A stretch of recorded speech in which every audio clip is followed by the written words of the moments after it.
perlu highlight lagi. Mungkin aku berdoa moga-moga pas waktu video ini tayang orangnya udah masuk yang dieksekusi. Salah satu relawannya Jokowi namanya Sylvester Matutina, punya masalah hukum. Belum dieksekusi, udah dari tahun berapa itu. Semuanya numerologi berpihak sama Prabowo Subianto. Oke. Semua Numerologi ya? yes, semua numerologi. Pertama, dia itu sandinya 08.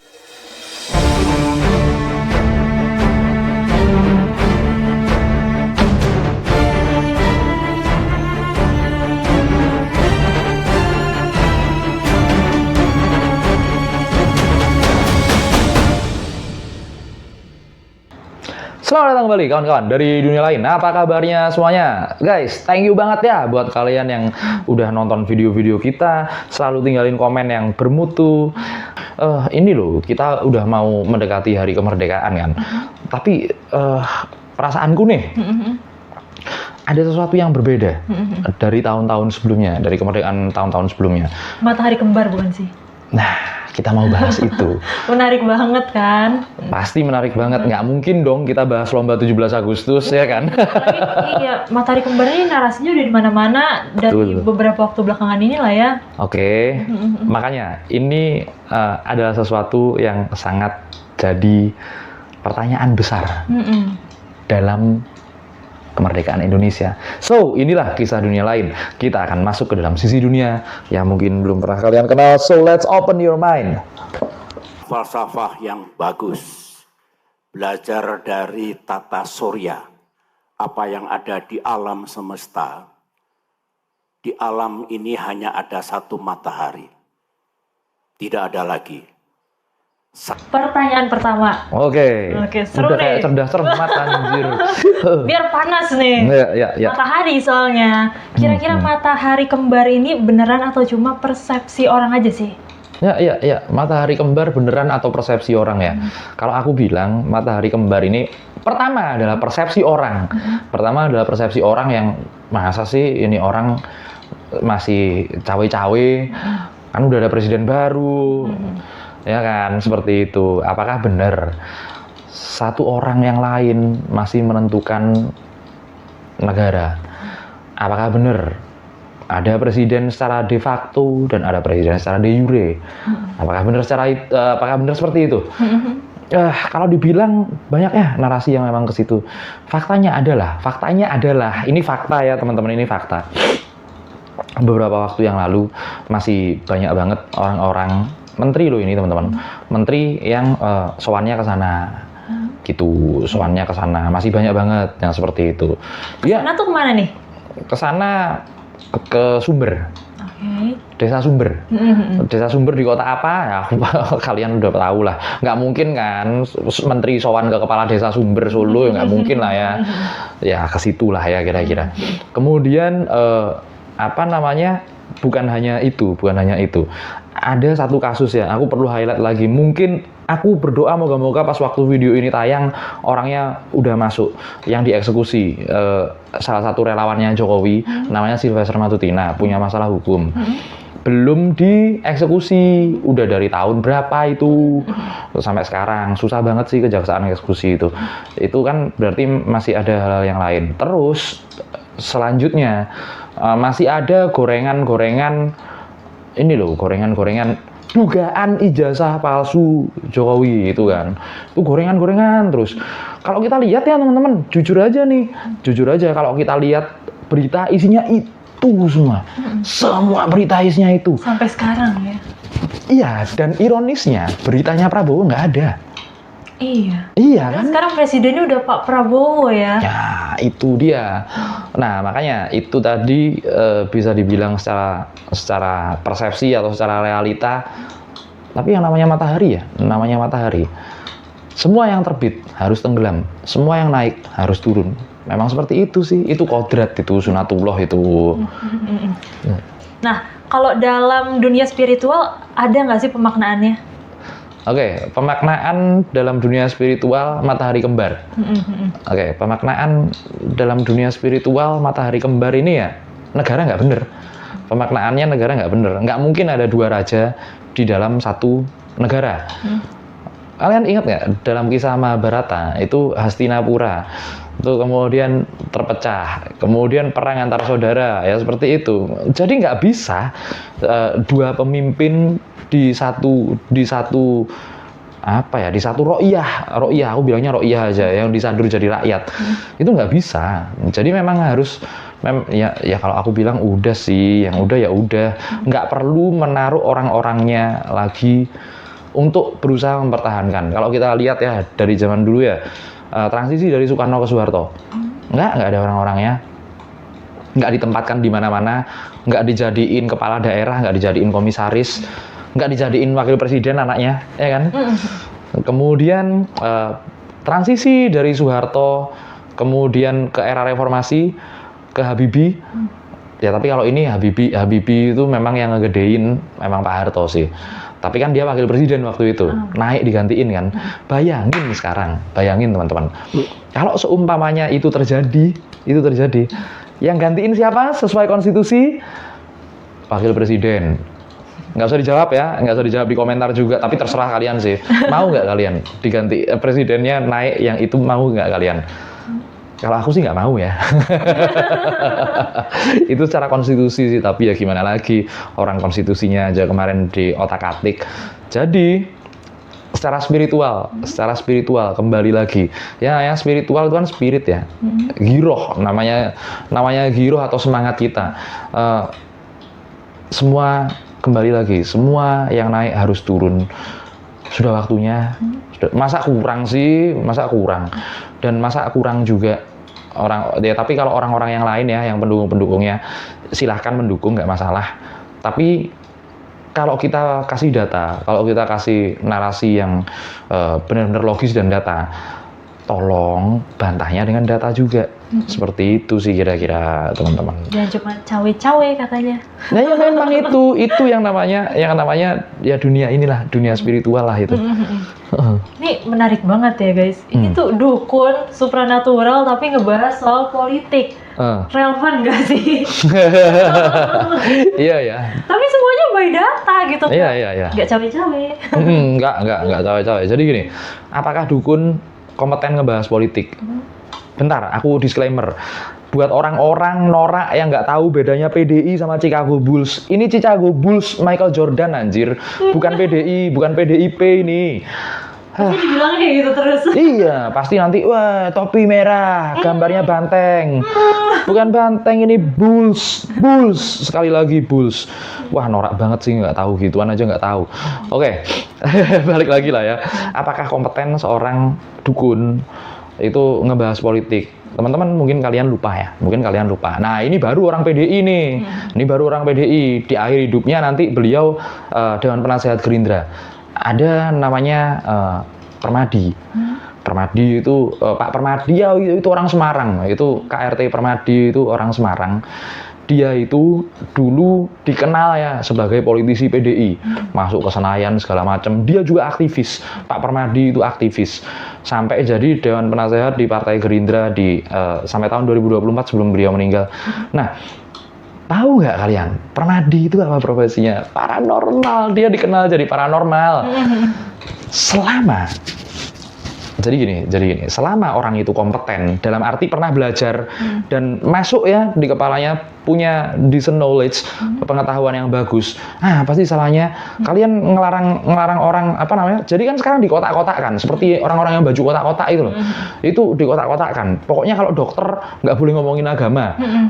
Pokoknya kalau tentara nggak boleh ngomongin dapur. Ya nggak bisa gitu. Selama mereka belajar, siapapun boleh belajar.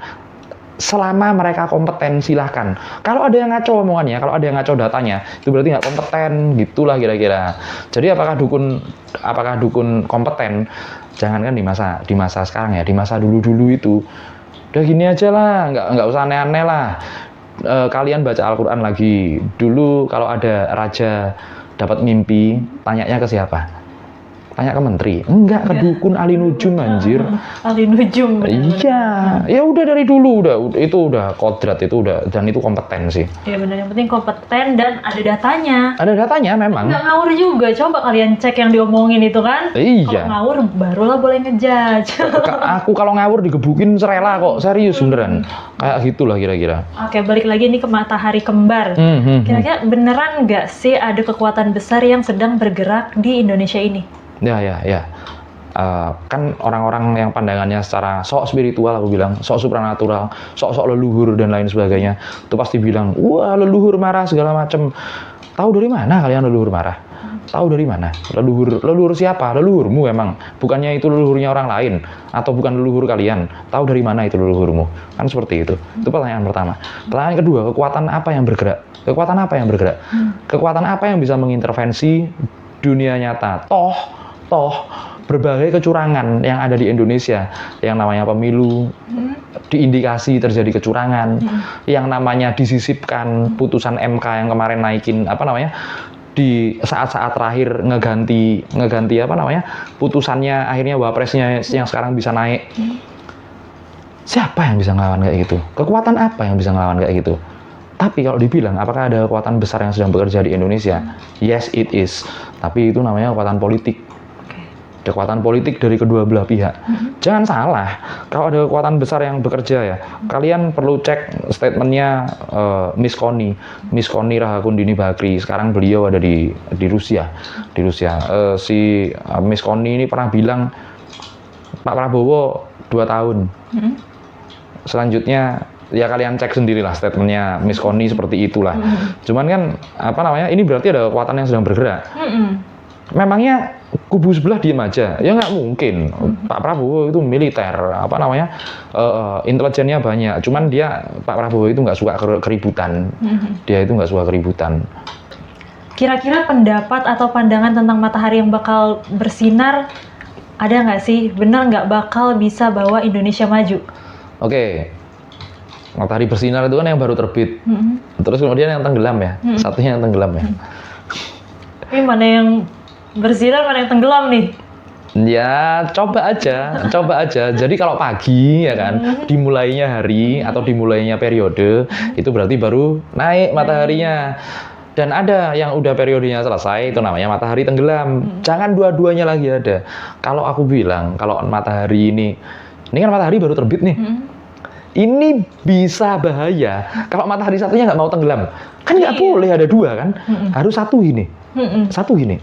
Atau nggak mungkin dua-duanya gini. Nah, makanya kalau pandanganku gini, jadi aku tahu Pak Prabowo itu punya banyak pemikiran idealis tentang Indonesia.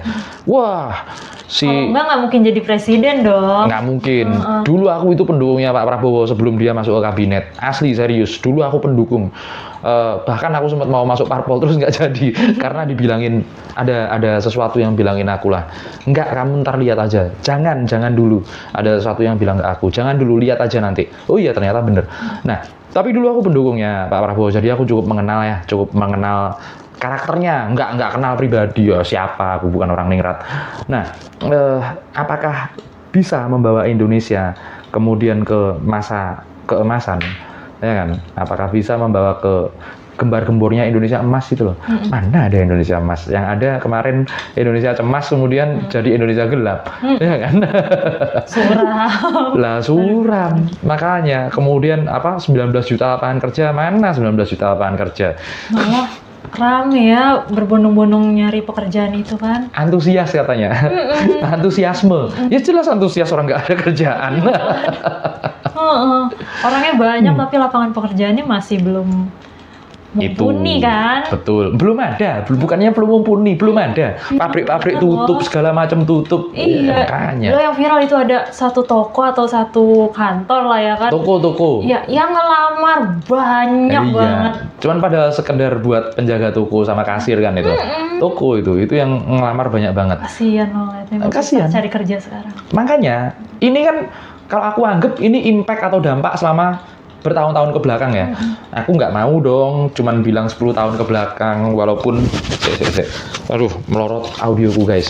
Walaupun itu memang iya sih dampak dari 10 tahun ke belakang. Siapa yang kemudian kemarin ngejual-jualin diling-diling tambang nikel yang di Raja Ampat masalah, kemudian pagar laut, itu ada di pemerintahannya siapa? Pemerintahannya Megawati? Ya enggak. Pemerintahannya SBY? Apa zamannya Pak Harto? Apa Bung Karno? Apa Habibie? Apa Gus Dur? Zamannya siapa? Zamannya siapa? Zamannya Prabowo? Enggak dong malahan.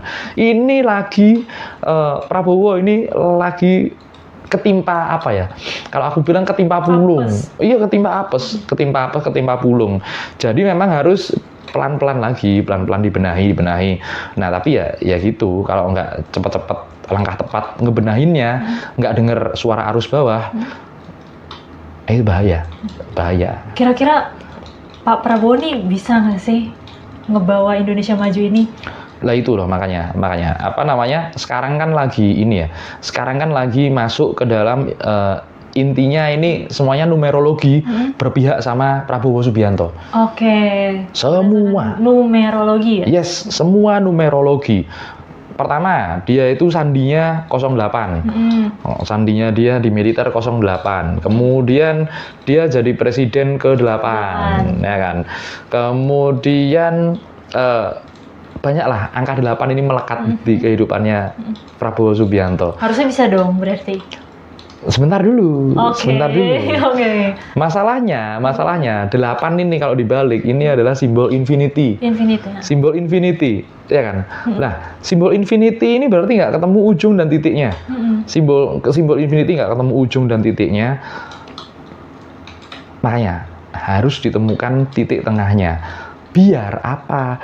Biar pada kodratnya angka 8 itu, ini dengerin baik-baik ya, biar pada kodratnya angka 8 itu akan jauh lebih baik daripada angka 7, jauh lebih besar nilainya daripada angka 7, jauh lebih maju dan step up dari angka 7. Percuma kalau, dan aku yakin ya, cita-citanya juga pasti seperti itu.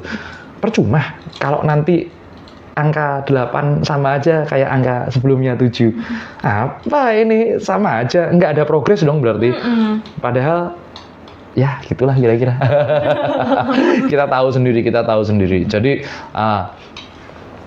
mungkin kalian ada yang gemes, tapi bagaimanapun juga ada yang namanya fikih siasah. Tapi kalau fikih siasah ini nggak diterapkan secara cepat, ya orang-orang gemes juga, ro'iyahnya gemes juga teman-teman, seperti itu. Next ya teman-teman. Ya, next. Nah kemarin tuh aku dengar Presiden Korea sama istrinya kena kasus korupsi dan harus ditahan. Kalau nggak salah yang suaminya ini udah ditahan. Ya nyusul habis itu istrinya. Nah Matahari Kembar kan merujuk ke sana dengan masifnya pemberitaan tentang sang mantan. Mungkin nggak sih terjadi di Indonesia? Mantan siapa? Mantan pacar tah? Aduh. Oke. Ini salah satu contoh dari Korea Selatan. Itu kan kemarin presidennya udah di penjara sih, mantan presidennya udah di penjara. Lah kemudian ibu negaranya itu kan sering punya barang-barang mewah ya. Itu dia udah ngakuin juga kan. Minta maaf ke rakyat Korea. Bawa tas mahal kayak siapa? Aduh lupa aku namanya. Coba kalian jawab di kolom komentar siapa yang suaminya bawa tas mahal. Oh, Syahrini. Iya, Syahrini bener-bener. Nah, kemudian itu apakah bisa terjadi di Indonesia? Indonesia itu punya tradisi mikul dhuwur mendem jero, di mana semua orang dipikul setinggi-tingginya jasa-jasanya dan salahnya kita maafkan. Sebenarnya seperti itu. Tapi sebenarnya ini kalau untuk pendidikan politik ya, ini nggak bagus sih sebenarnya. Iya itu nggak bagus untuk pendidikan politik. Karena apa? Yang namanya pemimpin negara ya, itu pertama harus punya jiwa kesatria. Kalau memang dia salah, dia dianggap salah aja nih. Aku nggak ngegede-gedein Pak Harto. Pak Harto kan yang dulu Pak Harto ini penjarakan Soeharto, adili Soeharto seperti itu kan. Tahu nggak kalimatnya Pak Harto apa?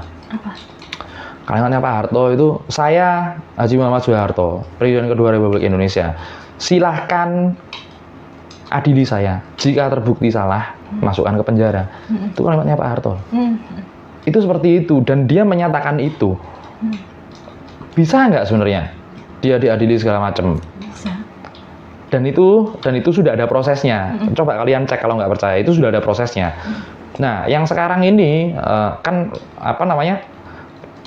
Lagi ada proses sesuatu ya, lagi ada proses sesuatu yang bulat lah, bar es krim, sebuah bar yang menyajikan es krim, ini ruwet kemana-mana, ke apa namanya, Metro Mini itu ruwet juga dan lain sebagainya.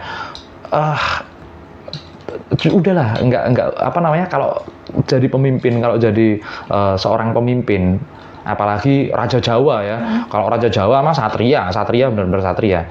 Salah ya salah. Ayo mau apa? Nggak usah ngeles sana sini. Kok ngelesnya sudah tapi belum. Kalimat apa itu? Kan gitu. Ya, jadi aku harap sih. Kalaupun itu terjadi, harusnya jadi pembelajaran atas masyarakat Indonesia supaya kedepannya besok-besok nggak ada pemimpin yang mau seenak-enaknya sendiri. Kalau seenak-enaknya sendiri harus ada konsekuensinya, seperti itu sih. Oke. Terakhir nih, kira-kira kalau matahari yang satunya padam nih, kapan prediksinya dan kira-kira apa yang akan terjadi? Matahari padam ya. Matahari padam yang terakhir kira-kira kapan prediksinya? Kalau semuanya berjalan dengan baik dan benar, kalian bisa simpen statementku ini. Februari 2026.